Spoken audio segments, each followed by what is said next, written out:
Olá a todos, vamos resolver o seguinte exercício. O exercício é o seguinte: primeiramente, nós devemos representar as áreas dos retângulos dados e depois fatorar essas expressões. Então, o que nós temos? Que a área desse retângulo é dada por m ao quadrado mais 3m. M ao quadrado mais 3m. Fatorando, ou seja, colocando o fator em comum, em evidência, nós teremos m vezes 3 mais m. Note que se chama fator comum, por quê? Porque nós temos ele tanto no primeiro item quanto no segundo item. Para ver melhor, nós temos que m ao quadrado é igual a m vezes m mais 3m. Logo, colocando o m em evidência, nós teremos essa expressão aqui. Então, o que nós fizemos? Nós transformamos a área em uma multiplicação de dois de seus termos. Item B, nós temos que a área é dada por a quadrado, a quadrado, a quadrado e 3a, ou seja, 3a quadrado mais 3a. 3a quadrado mais 3a. Colocando o fator em comum em evidência, temos 3a vezes a mais 1.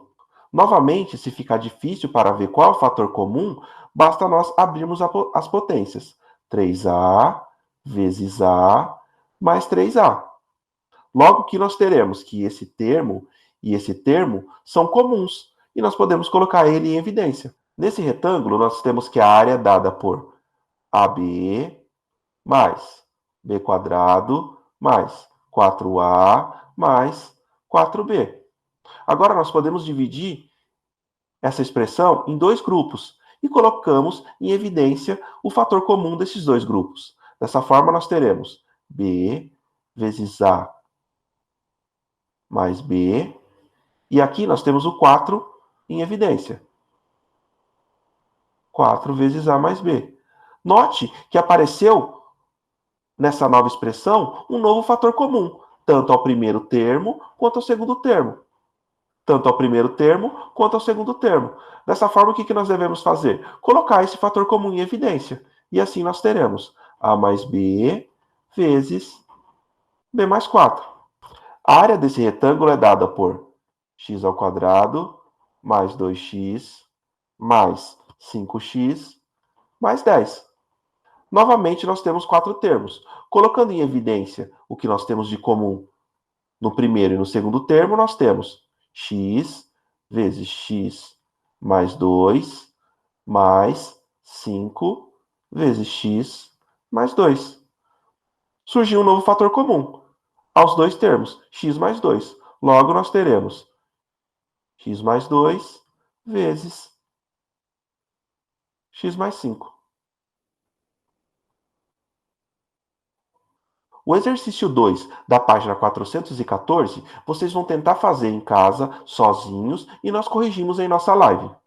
Note que aqui você vai fatorar as expressões algébricas e escrever cada expressão na forma de multiplicação. Nós sabemos que fatorar é transformar a expressão em multiplicações.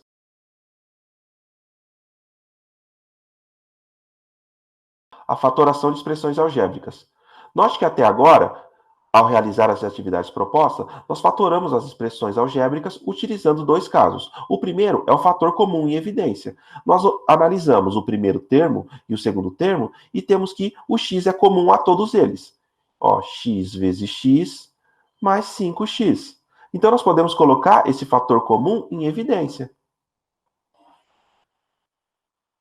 Logo, nós temos que essa expressão fatorada é dada por x vezes x mais 5. O segundo caso se trata do agrupamento. Esse agrupamento consiste em separar as expressões em dois grupos, sendo que os termos de cada grupo contêm um fator em comum. Então, nessa expressão aqui, 3a mais 3b mais ax mais bx. Primeiro grupo. Segundo grupo. Então, nós temos quem é comum no primeiro grupo? O 3. Então, nós temos 3 vezes a mais b. Quem é comum no segundo grupo? O x. Então, nós temos a mais b. A mais b e A mais B é comum a esses dois termos. Logo, nós devemos colocar ele em evidência. Dessa forma, nós teremos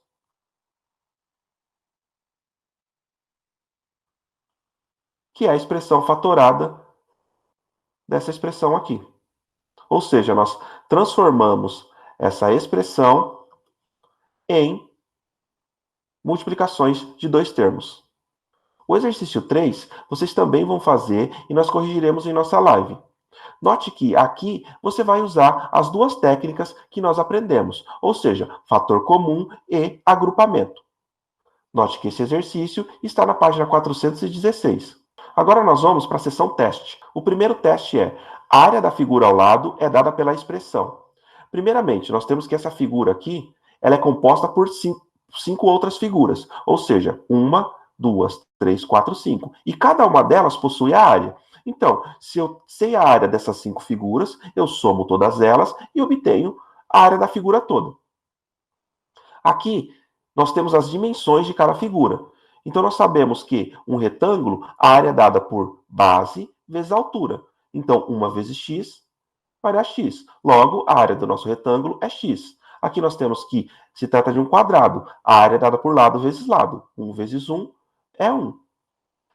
Aqui, nós temos que a área desse retângulo é dada por x, a área da base, vezes a altura, que é 1. Então, também vai ser x. Aqui, analogamente, será 1. E aqui, esse lado é igual a esse lado. Então, aqui temos x. Logo, a área é 1 vezes x, que dá x. Dessa forma, basta a gente somar todas as áreas e obter a área da figura total. Então, nós temos que a área da figura total é dada por x mais x mais x, ou seja, 3x mais 2. 3x mais 2. Isso dá a alternativa C. O exercício 2, eu vou colocar o que é verdadeiro, o que é falso, e vocês confiram na casa de vocês. Qualquer dúvida, estou à disposição. Então, nós vamos lá. Os retângulos da figura A são congruentes? Figura A. Esse retângulo é congruente a esse. E esse retângulo é congruente a esse. Que é congruente a esse, a esse, a esse, a esse, a esse. Logo, todos os retângulos são congruentes. Lembre que congruência é se eu pegar esse retângulo e colocar ele aqui em cima, ele se sobrepõe. O perímetro da figura A é maior que o perímetro da figura B. Isso daqui é falso. O perímetro das duas figuras é dada por 4x mais 16. Como que vocês vão obter isso? Basta somar todos os lados dessas figuras. A área da figura B é x² mais 8x mais 15. É verdadeiro. Basta seguirmos como nós fizemos anteriormente. Você vai somar essa área, mais essa área, mais essa área, e assim sucessivamente. O perímetro da figura A é 4x mais 16. Beleza, é 4x mais 16, pois tanto a figura A quanto a figura B tem como perímetro 4x mais 16. As figuras são dois retângulos com as mesmas dimensões, ou seja, x mais 3 e x mais 5. Como nós achamos as dimensões? Primeiro, nós temos que aqui vale x, aqui vale 1, aqui vale 1 e aqui vale 1. Então, essa dimensão é dada por x mais 3.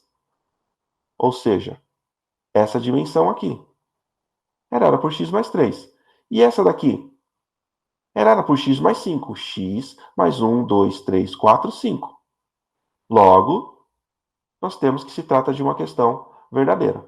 Dessa forma, nós temos que a alternativa correta é a alternativa D. Verdadeiro, falso, verdadeiro, verdadeiro, verdadeiro. Tentem fazer esses dois exercícios e qualquer dúvida me procurem. Vamos agora iniciar o módulo 16, o trinômio quadrado perfeito. Eu vou deixar aqui as orientações de estudo para vocês e nós nos vemos em nossa live.